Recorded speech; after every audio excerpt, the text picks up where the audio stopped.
Guatemalan illegal migrant accused of killing veteran cop freed.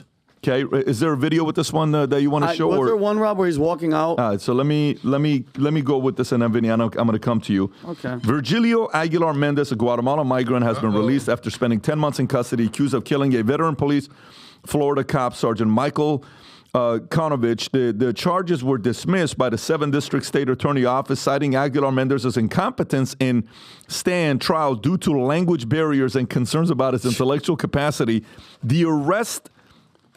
I can't believe what I just read right now. Yeah. The arrest stemmed from an incident in May of 2023 where Konovich approached Aguilar Mendez over suspicious behavior. Body cam footage showed a struggle between them, with officers eventually retaining Aguilar Mendez, who does not speak English. Minutes after the arrest, Konovich suffered a fatal heart attack, despite Konovich's cause for death being attributed to natural causes due to several heart disease. Concerns arise over the release amid a perceived migrant crime waves fueled by illegal border crossing. Vinny. How many more of these stories are we going to have to see with them raising their middle fingers, beating the shit out of cops? This is a clear-cut... I called it... The title is Illegal Migrant Crisis. I know, Pat, we always make fun of it because when Australians say, but by the way, this guy, illegally in the country... the cop stopped him because he saw suspicious activity. Something was going on. By the way, he had a knife on him. So he gets into a scuffle. The cop has a heart attack.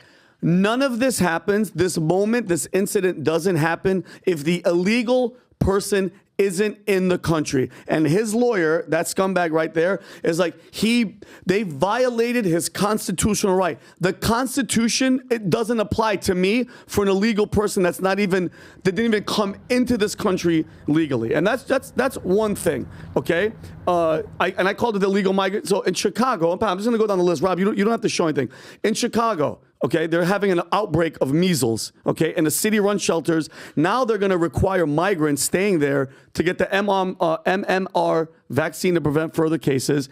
This goes to show you that they're putting them before us. And then, because Adam, this is the next story, if you don't mind me, keep going, Pat. An illegal migrant from Lebanon. Mind you, I could there's hundreds of these stories. An illegal migrant from Lebanon was caught at the border. He admitted he's a Hezbollah terrorist hoping to make a bomb, and he was headed for New York. Do we have video on this? Rob, can you see if you can find video on this? Well, yeah, there's his photo. There's his photo right there. Like, I'll say that again, guys. The guy was caught. This is the guy that was caught at the border, okay? By the way, how is this not headline news? How is this not the #1 story? The guy is going to New York as if we haven't had enough bombs and terrorism and planes in New York. Openly, by the way, give him credit. At least he's an honest and open terrorist. I'm going to New York to make a bomb to blow shit up the coast. Find the words. Yeah, and his name is Basel. His parents were very creative. Ebadi, 22 years old, was caught at the border patrol on March 9th near El Paso, Texas. While in custody, he was asked what he's doing in the U.S., to which he replied, and I quote, "I'm going to try and make a bomb." Say what you want. Like I said, he's being open and honest. Like, it's only a matter of time. It's only a matter of time. The ones that we didn't get, they get together, they do their things, and they make something crazy happen. And the last thing, the Supreme Court yesterday indefinitely blocked Texas from enforcing immigration laws. So that's a victory for the Biden administration and Mayorkas. The invasion is back on, and the left can get in their steady flow of votes, drugs, and sex-trafficked children. The SCOTUS's orders state that the Texas authorities cannot arrest or detain illegal immigrants until the appellate court rules in the matter. This is due to Biden administration filing emergency appeals, forcing the border back open, which goes back to the point that you guys were talking about, left and right, and what are we saying? This is such a blatant invasion of what they're trying to do. Elon posted a thing after he talked with Don Lemon about what these, because Don Lemon's like, you don't know what you're talking about these illegals coming in. They're not. Pat, did you see this video? Can you speed this up, Rob? Is there any way to speed this video up? This is who? Elon posted this yesterday about all these illegals coming in. If you don't mind, Pat, play. Yeah, go look ahead how and play. sick this is. The Democrat open borders plan to entrench single-party rule, explained in under 2 minutes. 1. Flood the country with untold millions of illegals by land, sea, and air from all over the world, enough to eclipse the populations of 36 individual U.S. states so far.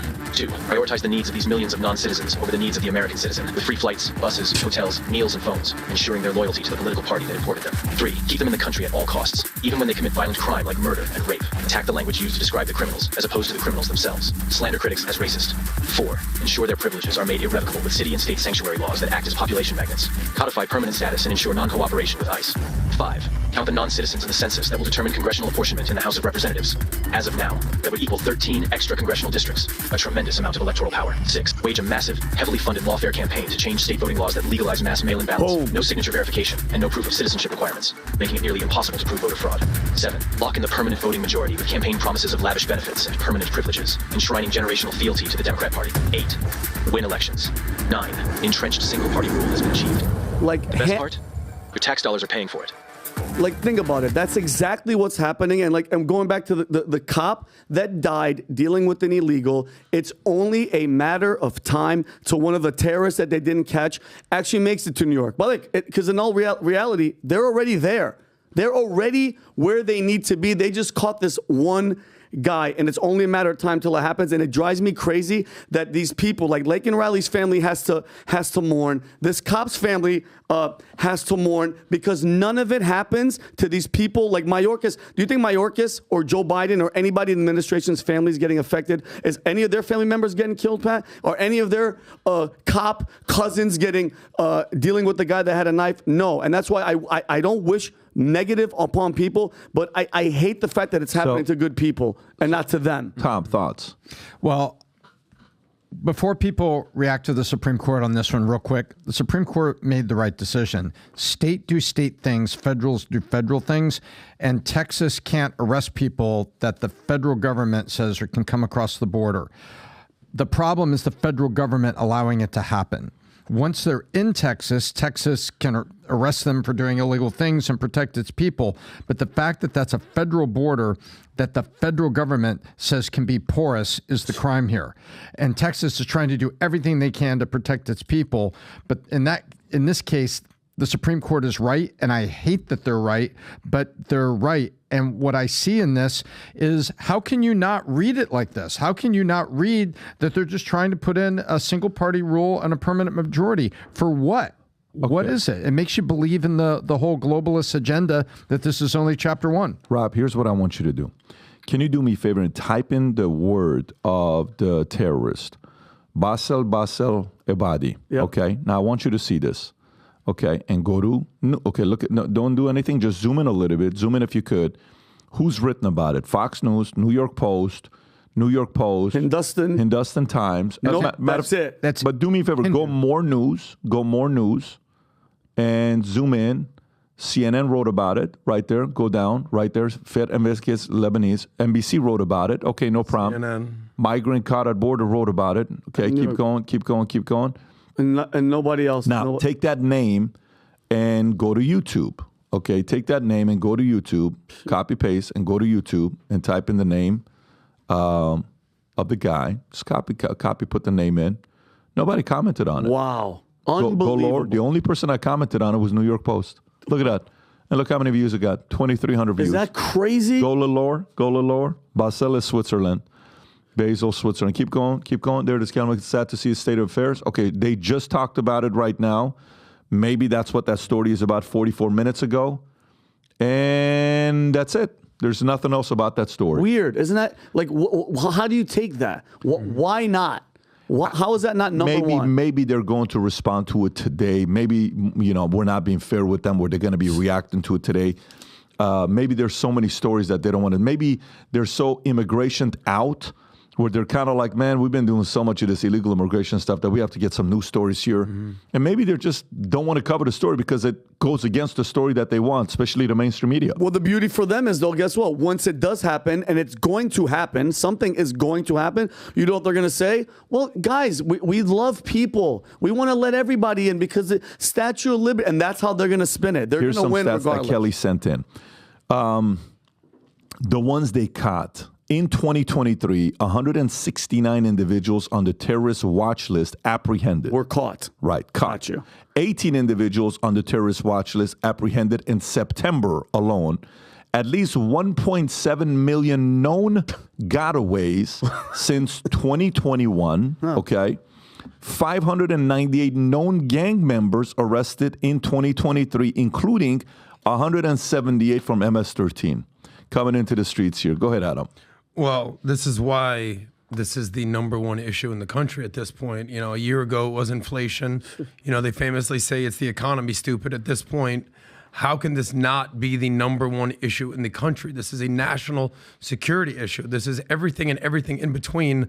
The open border Biden administration doctrine is disastrous. And the fact that he had sort of the mocking tone in the State of the Union, I mean, to me, this is like the number one reason that the Democratic Party is just so completely out of touch with the American values at this point. This is not what the Democratic Party at least stood for decades. This is not what Clinton stood for. You know, Obama was the deporter-in-chief. You know, people forget that Obama deported more migrants than anybody else. So I don't know what the hell Biden learned from Obama. This ain't it. But there are levels to this thing. Yeah, there it is, deporter-in-chief. There's a difference, you know, it's a spectrum. There's a difference between coming for asylum and literally looking for safety. There's a difference between being a trafficker or gang member. There's a big difference between MS-13, how do you call it? Maracela Chucha. Maracela Trucha. You do that so good. And then there's a big difference between jihadi terrorists. So, you know, what's wrong with Hezbollah coming into the country, Vin? I mean, what's wrong? Yeah, okay. Hezbollah, Hamas, Houthis, they're all great people. Yeah. But so just so you understand, not to get to be all like combative, this is exactly why us Americans have no clue what Israel is going through right now. Because Hamas is Hezbollah. Hezbollah is the Houthis.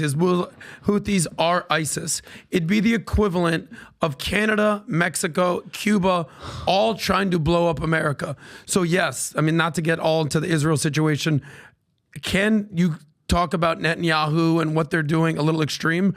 But if every one of your neighbors is literally a jihadi terrorist, like the Houthis, like the Hezbollah, like Hamas, how do you deal with it? Americans have no clue, zero clue what it's like to live in war. The closest thing we've ever had to it is Pearl Harbor, World War II in Hawaii, and maybe the Cuban Missile Crisis. Were you alive for that, by the way?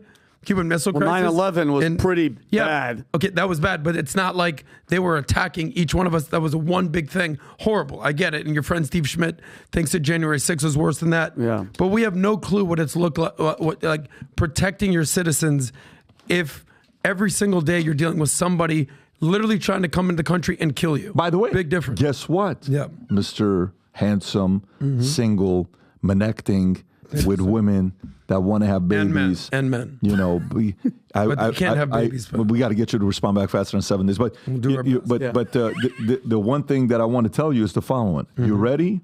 I love how concerned you are, okay? And how paranoid you are.